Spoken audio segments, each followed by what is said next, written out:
ঈদের রাত একটি বিশেষ ফজিলতপূর্ণ রাত, যা পুরস্কারের রাত হিসেবে পরিচিত। এই রাতে ইবাদত বন্দেগীর মাধ্যমে আল্লাহর নৈকট্য অর্জনের সুযোগ রয়েছে। নিম্নে কিছু গুরুত্বপূর্ণ আমল উল্লেখ করা হলো।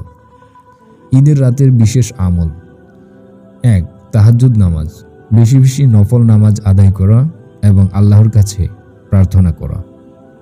2. কোরআন তিলাওয়াত, কোরআন তিলাওয়াত করা, বিশেষ করে সূরা ইয়াসিন, সূরা মুলক, সূরা ওয়াকিয়া পড়া উত্তম।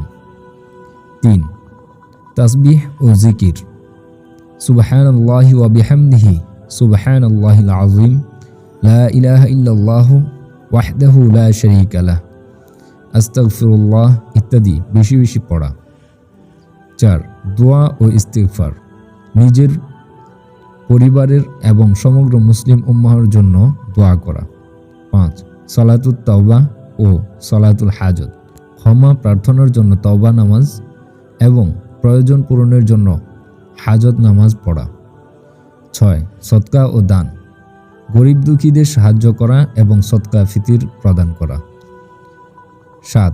দুরূদ শরীফ পাঠ, নবীজি সাল্লাল্লাহু আলাইহি ওয়াসাল্লামের প্রতি বেশি বেশি দুরূদ পাঠ করা।